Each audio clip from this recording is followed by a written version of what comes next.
മഴ തോരും മുമ്പയുടെ ഇന്നത്തെ എപ്പിസോഡിൽ ഹരി ബബിതയോട് റൂമിലേക്ക് വരാൻ പറയുന്നുണ്ട്. ഒത്തുതീർപ്പാക്കാനാണെന്ന് പറഞ്ഞ് വിളിച്ചുകൊണ്ട് പോകും. ബബിത നിവർത്തില്ലാതെ ഹരിയുടെ റൂമിലേക്ക് ചെല്ലുന്നുണ്ട്. അവിടെ ചെല്ലുമ്പോൾ പൊന്നും പണവും മാത്രം പോരാ, ബബിതനെയും വേണമെന്ന് ആവശ്യപ്പെടും. നമ്മൾ തമ്മിൽ ഇങ്ങനെ ആയാലും കുഴപ്പമൊന്നുമില്ല, നീ എൻ്റെ മുറപ്പെണ്ണാണ്, മാത്രമല്ല നമ്മളുടെ കല്യാണം വരെ അവർ നടത്തി തരുമെന്ന് പറയും.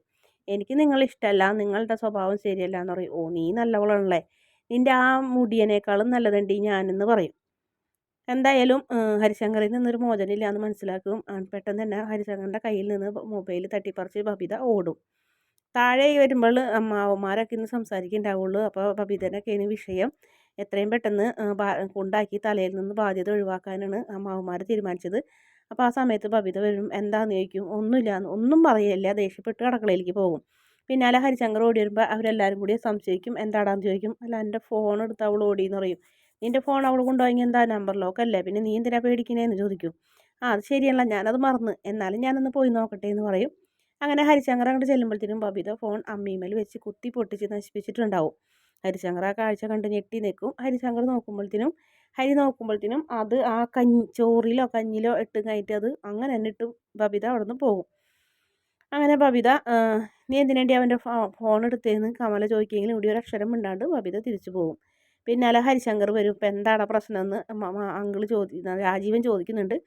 ഒന്നുമില്ല എന്ന് പറഞ്ഞില്ലേ എന്ന് പറഞ്ഞ് ദേഷ്യപ്പെട്ട് അവനും പോകും അവിടുന്ന്. ഞാൻ പറഞ്ഞില്ലേ, ഈ ബബിതയുടെ സ്വഭാവം അത്ര നല്ലതല്ല എന്ന് നമ്മുടെ രാജീവൻ പറയുന്നത്. തോന്നുമ്പോൾ പോകും, തോന്നുമ്പോൾ ഇറങ്ങി വരുന്നൊക്കെ പറയുന്നുണ്ട്.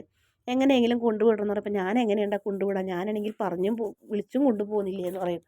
അതെ, അങ്ങനെ കൊണ്ടുവിടുകയൊന്നും വേണ്ട, അവരിവിടെ കിടന്ന് നശിക്കട്ടെ എന്ന് പറയുന്നു. നിനക്ക് എന്നാലോ ബാലേന്ദ്രൻ പാഠം പഠിക്കുള്ളൂ എന്ന് പറയും. ഓ, നിനക്ക് ബാലേന്ദ്രനെ പാഠം പഠിപ്പിക്കാനാണ് ധൃതിയല്ലേ എന്ന് ചോദിക്കും ശിവേട്ടൻ. ബാലേന്ദ്രൻ്റെ കുറ്റം പറയുന്നത് ശിവേട്ടനും രാജീവനും ഇഷ്ടപ്പെടുന്നില്ല എന്ന് മനസ്സിലായി കമലയ്ക്ക്. കമലേട്ടി അവരെ കൊണ്ടുവിടുമെന്ന് ചോദിക്കുമ്പോൾ ഞാനൊന്നും കൊണ്ടുവിടൂല ആ വീട്ടിലേക്ക്, എന്നെ ചൂലിനടിച്ചതെന്ന്, ഇനി ഞാൻ ആ ഭാഗത്തേക്ക് പോയില്ല എന്ന് പറഞ്ഞ് കമല അവിടുന്ന് പോകും. അപ്പോൾ രാജീവൻ പറയുന്നുണ്ട് കമലേട്ടത്തേക്ക് ഈ പിള്ളേർ നന്നായി കാണണമെന്നൊരു ആഗ്രഹമില്ല. അപ്പോൾ അതുകൊണ്ട് തന്നെ ബബിതനെങ്കിലും തോന്നിയ നേരത്തെ പോകണം, തോന്നിയ നേരത്തെ കയറി വരണം, അതൊന്നും ചോദിക്കണ പോലും ഇല്ല.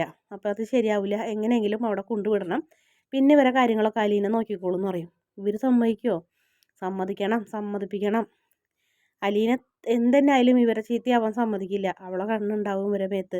എന്തായാലും അവളെ കൂടപ്പുറപ്പുകളല്ലേ, അവൾ നോക്കിക്കോളും ചേട്ടാന്ന് പറയും. അതെ, അത് ശരിയാണെന്ന് പറയും. പിന്നീട് രേവതിക്കുട്ടിനെയും കൊണ്ട് പോവുകയാണ് അച്ഛനെ കാണാനാണ് പോകണമെന്ന് പറയില്ല.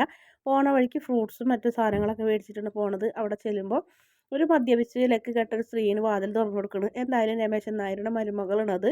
അവിടെ അകത്ത് ചെന്നപ്പോൾ കുടിയും ചീട്ടുകളിയും അങ്ങനെയുള്ള കാര്യങ്ങൾ 3 പേരുണ്ട്. അപ്പോൾ ഇവരാരൊക്കെയെന്ന് മാമച്ചായൻ ചോദിക്കുമ്പോൾ ഇത് എൻ്റെ ബ്രദർ, ഇത് എൻ്റെ ഫ്രണ്ട് എന്ന് പറയും. അപ്പം എവിടെ നിന്ന് വന്നതെന്ന് ചോദിക്കുമ്പോൾ ഞങ്ങൾ പാലാരിവട്ടം എന്ന് പറയും. അത് കൊച്ചിയിലല്ലേ എന്ന് ചോദിക്കും. കൊച്ചിയിൽ നിൻ്റെ ഭർത്താവിന് ആരടി കണക്ഷൻ എന്ന് ചോദിക്കും. ഇത് കളവൻ്റെ ഫ്രണ്ട് കണക്ഷൻ എന്ന് പറയും. എന്നിട്ട് കാണാൻ മുകളിലേക്ക് പൊക്ക മുകളിലുണ്ട് എന്ന് പറയും. അങ്ങനെ മുകളിലേക്ക് പോകണ് അവരെല്ലാവരും കൂടി. അപ്പോൾ ആ സമയത്ത് പൈസ ഒക്കെ ഇങ്ങനെ വില പേശണ് കളിക്കുന്നുണ്ട്. അപ്പോൾ പൈസ ഗൂഗിൾ പേ ചെയ്ത് കൊടുക്കണം എന്നൊക്കെ പറഞ്ഞ് ആ പെണ്ണ് അങ്ങോട്ടും ഇങ്ങോട്ടും ശൈലജ എന്ന പേര് സംസാരിച്ചുകൊണ്ടൊക്കെ ഇരിക്കുന്നുണ്ട്. പിന്നീട് കാണിക്കുന്നത് പ്രമോഭാഗമാണ്. പ്രമോഭാഗത്തിൽ നമ്മുടെ രമേശൻ നായരുടെ മകൻ രേവതിക്കുട്ടിയുടെ അച്ഛൻ രേവതിക്കുട്ടിയുടെ കൈ പിടിച്ച് മാപ്പ് പറയുന്നത്, തെറ്റ് പറ്റിപ്പോയി മോളെ, അന്നൊന്നും ശ്രദ്ധിച്ചില്ല, ഇന്നിപ്പോൾ വൈകിയും പോയി, മോളോട് പ്രായശ്ചിത്തം ചെയ്യാനും പറ്റാത്ത അവസ്ഥയിലാണെന്നൊക്കെ പറഞ്ഞ് 2 കൈയും പിടിച്ച് രേവതിക്കുട്ടിയുടെ മുന്നിൽ നിന്ന് അയാൾ പൊട്ടി കരയുന്നതാണ് കാണിക്കുന്നത്. രേവതിക്കുട്ടിക്കാണെങ്കിൽ ഒന്നും മനസ്സിലാവുന്നുണ്ടായിരുന്നില്ല. എന്നാലും രേവതിക്കുട്ടി വിഷമത്തോടെയാണ് തിരിഞ്ഞ് നടക്കുന്നത്. തിരിഞ്ഞു പോകുമ്പോഴും അയാളെ തന്നെ നോക്കണം, അയാൾ എന്തൊക്കെയാണ് പറഞ്ഞതെന്നൊന്നും മനസ്സിലാവില്ല. എന്നാലും അയാൾ ഇങ്ങനെ കരഞ്ഞുകൊണ്ട് രേവതിക്കുട്ടിക്ക് ടാറ്റ കൊടുക്കുന്നതാണ് പ്രമോയിൽ കാണിക്കുന്നത്. വീഡിയോ ഇഷ്ടപ്പെടുകയാണെങ്കിൽ ചാനലൊന്ന് സബ്സ്ക്രൈബ് ചെയ്യണേ.